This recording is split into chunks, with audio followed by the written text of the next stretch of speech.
Good evening, everyone. We've got a nice crowd here. Feel free to move towards the center and towards the front or stay where you're comfortable. But we encourage you to be in a place where you can see the screen well, because there's going to be some slides and then some interactive work that will be done from up here. So welcome. I know it's not easy to get here on a Wednesday afternoon at 6 o'clock. And I really appreciate you all being here, taking the time to listen and take feedback and share it with us as we engage in this very important process for the opening of Ferndell Henry Elementary School. My name is Beth Martinez, and I serve the district as the Deputy Superintendent Chief of Staff. And this evening you're going to hear just a few words from me. Primarily you'll hear from Payal Pandit-Talati, who's our Executive Director in Collaborative Communities, and then from Bob Templeton, who is our outside of the district boundary planner with Zonda. And so before we get started, I just kind of want to give you an overview of what you can expect from this evening's presentation. We're going to go through the boundary process, and Payal will give you an overview of that process. What does the planning look like? Where are we in the process? Who all is involved, and what policies drive this process? Primarily, Bob will talk about the boundaries for opening Ferndell Henry, 2 scenarios that were recently shared with the Board of Trustees, and what the impact will be for Heritage Rose as we work to minimize utilization at Heritage Rose by the opening of Ferndell Henry. You have an opportunity this evening, but the community has a longer window, and you have a longer window of time to provide feedback in this process, as we're going to be asking you to answer a survey to provide information on your perspective on the information that was shared this evening, and then an opportunity for you to give open-ended comments or questions within that survey. The importance of that survey is that we're able to collect your information. We're able to then turn around and share that with our School Boundary Advisory Committee as we review all of the feedback that is provided during this process, to make any changes that may need to occur based on that feedback and the advice from our School Boundary Advisory Committee. So Payal will talk more in depth about that timeline and how that will work. You're here this evening to do that. You may leave and go, ooh, I wish I had said such and such in my survey, or I wish I had put that. You can access that survey as many times as you think of a new thought or a new question or new information you want to share. We also encourage you to share that opportunity with your friends and neighbors who may not be able to be with you here tonight, with us tonight, or who maybe have missed all of the information about tonight's meeting, because that survey will stay open for a number of days. And again, please explain to them if they've completed the survey, but then they think of something else, access that survey again. We'll be looking at everything and sharing that with our advisory committee. Let's see. During the presentation this evening and in the survey itself, you will receive information about the policy that drives this process, and it's policy FC Local. It's available on our webpage, Policy Online. It's also going to be embedded in the survey, so you can review that policy. You'll learn about the key drivers for the boundary change process in tonight's presentation. But there's really important information in the policy about how a new boundary, once approved by the Board of Trustees, is implemented. And I'll just give you an idea of one of the things that you may find important to know about. And that is that when we do change a boundary at the elementary school level, policy directs us to allow choice for our rising 5th graders. So those would be the current 4th graders. If they are experiencing a boundary change, then they're given a choice or an opportunity to remain at their current campus. And so there are other pieces of information within that policy that you may find relevant for yourself and your students. So we encourage you to really look at that policy. And then if you have questions or comments, put that into the survey so we can make sure and capture your thoughts and your questions in that process, or in that policy, excuse me. Then we will end this evening's meeting with next steps. What does it mean, where we are in the process, and what's coming next as we prepare to open Ferndell Henry Elementary in the fall. I want to thank our board for creating Policy FC Local, for holding us accountable to the policy, and for being here this evening. We have Ms. Sonia Jones, one of our trustees, with us this evening up front. So please help me thank her for her many, many hours of volunteer service as a trustee, and for being with us tonight. Again, thank you so much. It's important information that we're going to share this evening. It's a critical process to how we open new schools and how we adjust to manage enrollment on campuses, be it overutilization like Heritage Rose has been experiencing, or underutilization. And it is the start of our boundary process to be able to open Ferndell Henry Elementary School. What you will see, and Pyle will reference as well in the coming months, weeks, months, and over time, we are going to be engaging in a long-range district-wide process. This area of the district is not the only area in need of attendance management, having overutilized campuses, and in many areas of the district also underutilized campuses. So we change boundaries when we open a new school. We also change boundaries when we have a need based on over or underutilization. And so if you look at our map across the district, you'll see pockets of high utilization. You'll also notice schools that are underutilized, and we use our annual demographic projections to help determine where do we need to be looking in this long-range process that we are engaging in. And that's a challenging yet exciting process because we've not engaged in a district-wide process in a number of years. It is time. And so your voice tonight will help not only gather information about our next steps for Ferndell Henry and Heritage Rose, but also in the process itself as we continue to engage across this district over the coming months. So thank you. I'll turn it over to Pyle.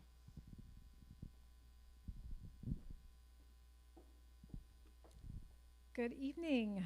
Nice to see you all here. Thank you so much for attending. I know you could be many, many places, and you're here with us tonight to learn about a proposed boundary change for opening of Ferndell Henry Elementary School. And I'm trying to move my slides, so just give me one moment.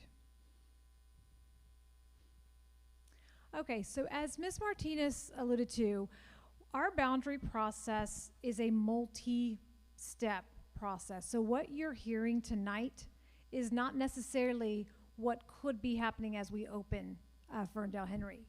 There are a lot of people involved, and we are guided by that policy that Ms. Martinez was referencing, Policy FC Local. And so it starts with an outside demographer, and the outside demographer is PASA, and they conduct a demographic study to look at 10-year projections for enrollment of our school district.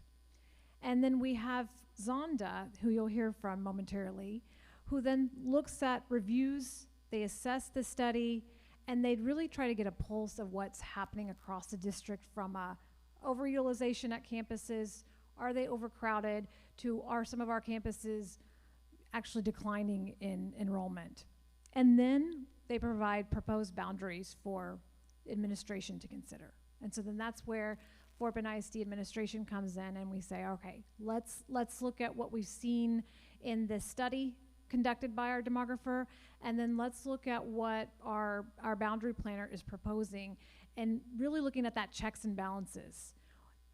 Do we have questions? Absolutely. And so that's where that comes into play, is that we work very closely with Zonda, and we ask those clarifying questions before it would then go to our community, to what we have a school boundary advisory committee that plays a very critical piece of this. And so I'm going to pause right there and let you know a little bit about the school boundary advisory committee. We call them the SBAC. And that committee has 2 representatives from each feeder pattern. And so this school district has 12 high schools. So we have 2 representatives from each of those feeders, representing an elementary representative and a secondary representative. And then when we are looking at proposed boundaries, we also have alternates. And so alternates come into play when the elementary or the secondary may not be able to fulfill those responsibilities, but they also play a very important part when we're looking at boundaries. So for example, we're talking about Ferndell Henry today. So we have 3 representatives guided by our policy that serve on that committee. So 25 representatives total. And that's to ensure that that input from that Crawford feeder pattern is an integral piece, as they may have some guiding questions. You know, we recognize that those members, you live in the community, you're here, but we also want to ensure that members of the other side of the community are also asking those questions.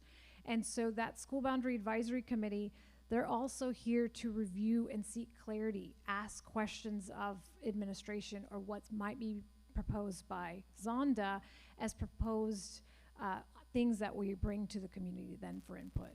And so I want to just really hone in on that, because that's a very, very important piece of this process. And then board of trustees are also very important. And so last week on the 18th of February, we had Mr. Templeton come and present some proposed options to the board, because that feedback then comes into play as well. And then finally, it will go to the board for a final recommendation and approval for what this boundary is to look like. And so I really want to, again, hone in on, it is a collective approach, the community, the board, administration, and then we have our two outside consultants, our demographer and our boundary planner. And we may be flipping between, as you see on the screen here, C, D, and E, where we might have to go back and ask those clarifying questions, and maybe something that you might see today won't be what shows up as a final recommendation, because we've taken into consideration those that live in the community, those that are, you know, again, the checks and balances piece. And so what you see today may look a little different, but it is an important piece of the process. And so as I mentioned, we have the policy FC local, and in a snapshot, high level, this policy guides the process that I talked about. It guides the stakeholders and the important pieces of the board and the community administration. And we also have primary factors to consider, and we call those decision principles. And I'll speak to those in just a moment, but we have decision principles that are in this policy that really guide how we come up with recommendations that we bring to you all. And then again, at the same time, that school boundary advisory committee is also part of this policy. And so I do encourage you, I know that Ms. Martinez mentioned that it is in the survey. We also have this policy on our website, so that it can hopefully bring some clear items to you as you're thinking about questions of rising fifth graders or other questions on the decision principles that I'm about to talk about. It's very defined in there. And so let's talk decision principles. You'll see here on the screen that they're hopefully color coded. So on the maroon, for example, how our policy is outlined is that we have decision principles based on community integrity. And so what does that mean? For example, and these are abbreviated, so the full decision principles are in the policy. But one example could be, are we looking at safely housing our students and aligning transitions within a feeder? Are we looking at a neighborhood school concept? And then I want to put the asterisk there, because that's where, you know, where feasible and practical, that is a decision principle that the School Boundary Advisory Committee looks at, administration looks at, before bringing forward a proposed boundary recommendation. Assigning entire neighborhoods to the same school. So master plan communities are not considered neighborhoods, but that is a guiding principle within the policy that is as considered as these recommendations are brought forward. Using safe and reasonable walking distances. Again, that is a critical piece outlined in the policy, as well as considering programs, you know, unique needs of our students, whether they're in pre-K, bilingual, we consider those aspects. Looking at our facilities, are we considering that we have a campus such as Heritage Rose that we know has 12 portables and many students, I think it's over 1,100 students at that campus. Are we using that effectively, or could we be considering a boundary change that might target that piece right there? And then our goal is to align boundaries that withstand time and then lessen the financial impact. And financial impact could be things like transportation. We work very, very closely with our transportation team to consider the impacts that a boundary change might have to that aspect. And so with that being said, I'd like to turn it over to Mr. Templeton to walk you through the proposed recommendation for this evening.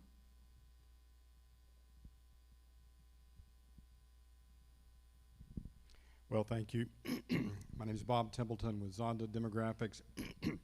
I've been fortunate to have been working with school districts for about 25 years in the state of Texas, helping with attendance zone planning, facility planning. And we were hired back in January. We immediately started studying the demographic report that PASA produced. We also utilize mapping software where we layered in tremendous amount of information into our software, such as the school information, the campus information. We layered in the PASA demographic report, the Fort Bend County Appraisal District information, so that we could really get a full picture of what is happening. Now, our first task was to focus on the Heritage Rose situation with the opening of Ferndell Henry. So then I immediately began to work with our software and with the administration team to get a good understanding and to prepare for the committee, which met a couple of weeks ago. In that process of meeting with the committee, I proposed, starting with 2 plans. I believe in starting from a very simple, minimal position, because the landscape in terms of change is still changing. This is a legislative session, so we've got legislature meeting right now, and so that's likely going to change some of the funding and some of the landscape around school choice. We also then just need to be prepared for an environment of change, and so that's what led me to start with 2 scenarios with the committee. Now, I want to show you, just kind of zoomed in to the, there we go. Zoomed into kind of the south quadrant of the elementary schools. This is the PASA demographic firm's forecasted report for these elementary schools in the southern part. You can see the kind of yellow shaded cells are the schools that are below 80% utilization. The green cells are in that 80 to 100%, and then the red are those campus enrollments that are well over 100% utilized. You can see this area is a fast growth area. Tremendous numbers of new houses are being built in this quadrant of the district, and you can see the impact that it's having on Sienna Crossing, on Heritage Rose. Even Leonetti is seeing some enrollment growth. The bottom table is showing you the percent utilization, and so you can see that's comparing the enrollment to the capacity, and that Heritage Rose, it has currently over 1,400 students, by far the largest in this quadrant, and then Sienna Crossings has more than 1,000. So as I began to work with some plans, this is the proposed boundary plan as it stands right now. The green shaded area is the Heritage Rose attendance zone boundary for Heritage Rose. The brown is the Ferndell Henry attendance zone area. Now I'm going to zoom in to give you some more details. I've also got my computer that does have my software, so then I can also load it up and really dive into some close geographies so that we can really make sure we're very clear on these changes. So in this slide, again, the green is the proposed Heritage Rose, the brown is the Ferndell Henry. We've highlighted and labeled the areas that are changing in the proposed Ferndell Henry. So Caldwell Ranch is a master plan community, and you can see Caldwell Ranch phases 1, 2, 3, and 4 would be attending Ferndell Henry, and then Caldwell Ranch phases 5, 6, and 7, that's more on the right side of the screen in green, those would stay at Heritage Rose. This whole area is currently going to Heritage Rose, but the brown would be proposed to go to Ferndell Henry. So that does include a portion of Sienna Point, or the Sienna Point neighborhood that's there on the screen. It does include Southern Colony, it includes Huntington Place, and Caldwell Ranch phases 8, 9, and 10. I'll give another look at how this looks. So this is just a table showing you the subdivisions that are going to be zoned to Ferndell Henry. Again, it's Sienna Points 1, 2, and 3, Caldwell Ranch sections 1, 2, 3, 4, 8, 9, and 10, Southern Colony, Huntington Place, and Plantation Lakes. So at this point, I think I'll load up my laptop so I can zoom into some areas just to make sure that we've got a real good clarity on the changes.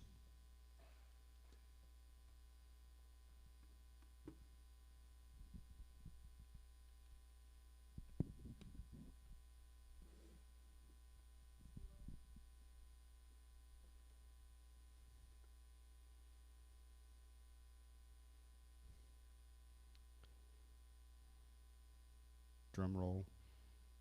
Okay. Now this is zoomed out the district at large. Let me kind of move some things around a bit, and I'm going to zoom in, but this does give you an example of all the layers of data that we've included in our analysis.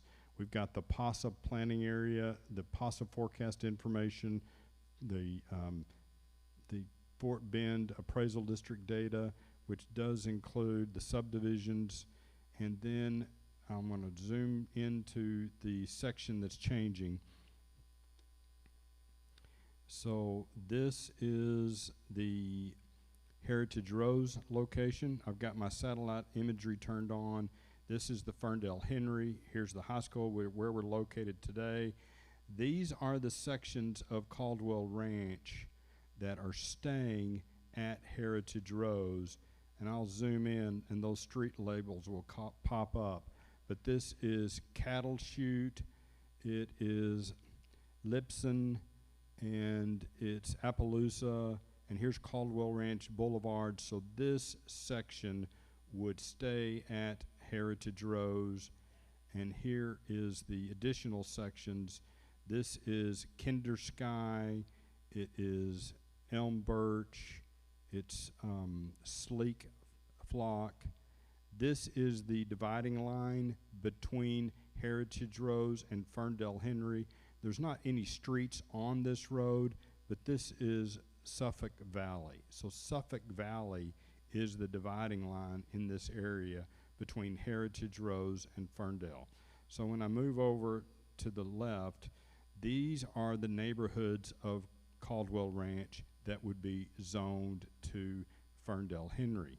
So again, you can see Caldwell Ranch Boulevard is the main boulevard into the area, and so it's the neighborhood here which has street names of Williams Lane, Serena Park, and Robert Lane. We've also got Brushwood, Cattleman Valley, Hearth Manor, Bear Plains. So these are the areas rezoned again to to Ferndell Henry. Now, the further out we go, everything to the south is rezoned to Ferndell Henry. And then when we look at the area of Heritage Rose, this area, so the northern boundary of Heritage Rose would stay at Heritage Rose. So just thought that might be helpful for you to see kind of a zoomed in area of the primary areas that are changing under this scenario. So now I'm going to switch back to the presentation.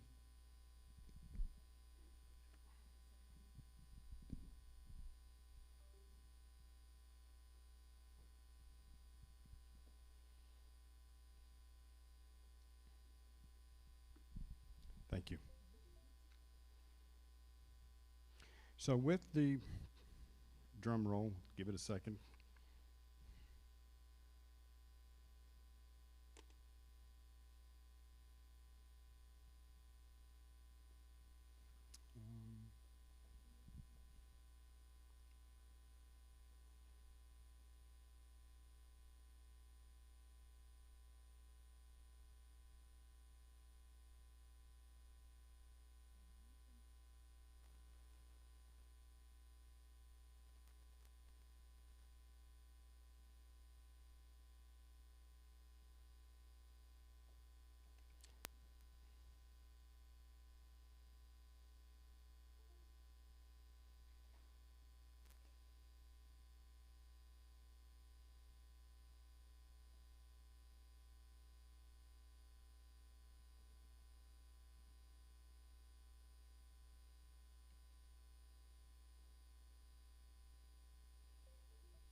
There we go.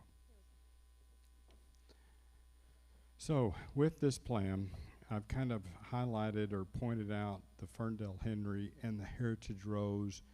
So these two rows are the area of focus with this attendance zone change. So under this plan, Ferndell Henry stays within its utilization, its capacity for about 3 years. So we get 3 years of time with Ferndell Henry.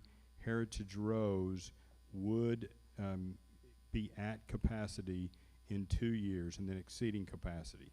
Again, this is that growth area with the new housing that's driving that enrollment change at Heritage Rows. So you can see the utilization for Ferndell Henry. It's a smaller campus, so its capacity size is 720, where Heritage Rows' capacity is 1,138. So we've got about, potentially 2 years, and then within 3 years, it would exceed its capacity. So this is where we're at right now. We've had this presentation to the board. We've received feedback from the board, and now this is our opportunity to present this information to you, and then through the survey, you can provide us additional input that would be used with the committee when we meet with the committee later on. At this point, I'm going to turn it back over to Ms. Powell.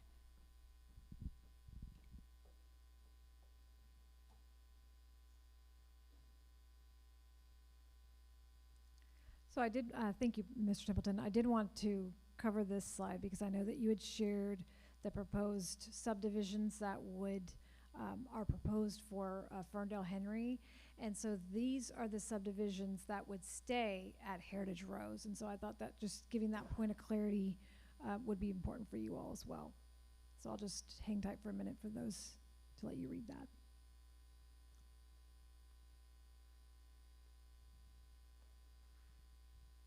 Okay, so the next part of this process, I know that we've heard a lot, but part of the public meeting is to allow for public input. And so you may recall receiving an email or seeing on our communications channels the opportunity to sign up to speak. And so this evening, we have 2 speakers that have signed up. And I'm going to call the first speaker, Miss Irene Rodriguez, to the front. You will have 3 minutes to speak, and then your time will be up. So do we have Miss Irene Rodriguez?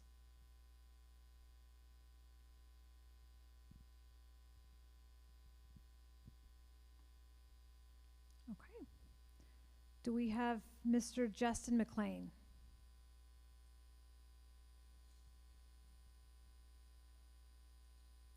And Mr. McLean, if you could just come up front here, and she has a microphone for you.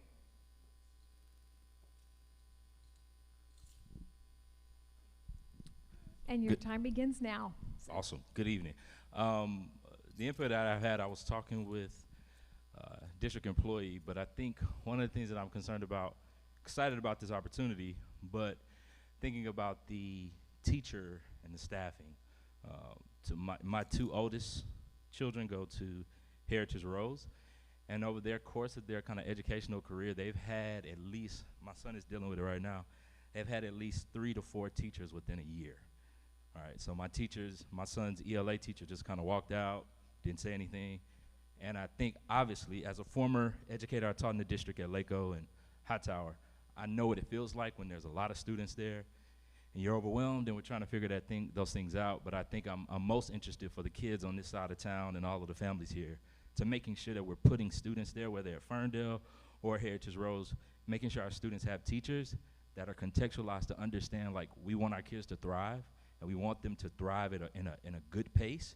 And I think it's hard when teachers are there and then they're out. So making sure that as we kind of settle off this overpopulation, are we finding teachers that have a desire to not just build their resume, but also build children?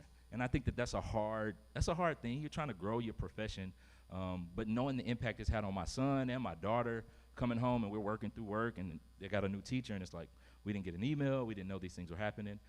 And I understand the wherewithal of education, but I don't want Ferndell and even Heritage Rose with the shaving off of kids to be a shiny new thing, and then we get teachers in there that are like, I'm using this as a stepping stone rather than trying to build our kids. So that's just my biggest thing, is just being intentional about finding teachers that are intentional about where they are and serving where they are and serving the kids, because we love our community and we want to see our kids thrive. So that's what I got. Thank you so much.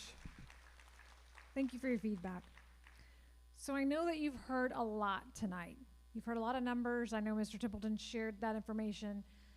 Essentially, as I mentioned, the demographer is showing that there's a lot of growth in this part of town. I think I could feel it just driving off 521 today. There's a lot of growth.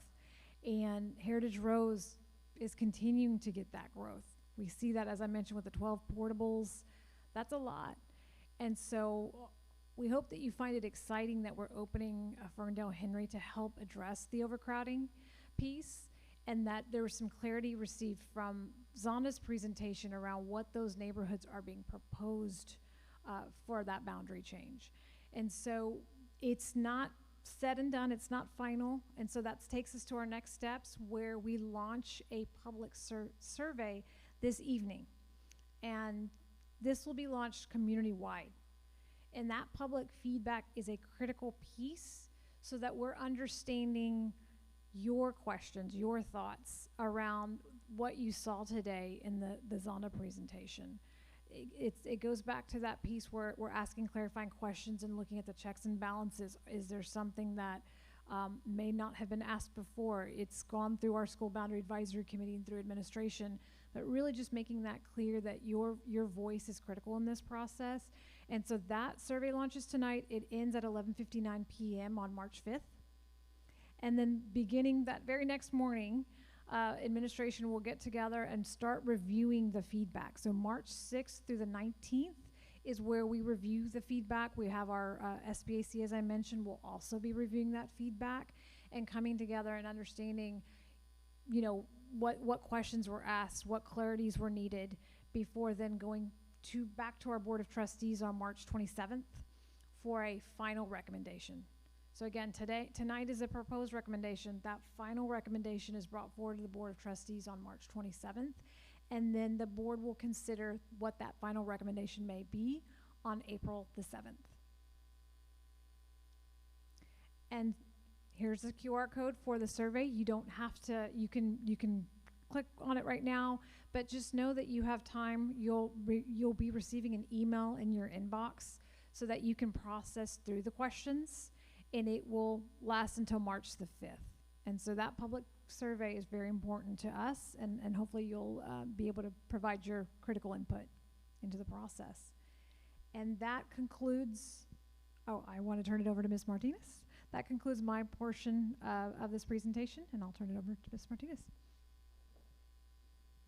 Thank you. I just wanted to add one thing. As you contemplate the questions in the survey and you leave us feedback in the open-ended opportunities for response, I just wanted you to know what we do with that in addition to reviewing it, and that is we use your questions that you pose to build an FAQ, so a frequently asked questions document, so you all can get the answers and responses, and so those who are not here this evening can do that. So along the way, we'll be pulling from your open-ended comments or questions to build that document. So check back to the website frequently so that you can see what questions have been responded to, and how that may impact what you gave us in terms of a question or a comment. And that was all I wanted to say about that.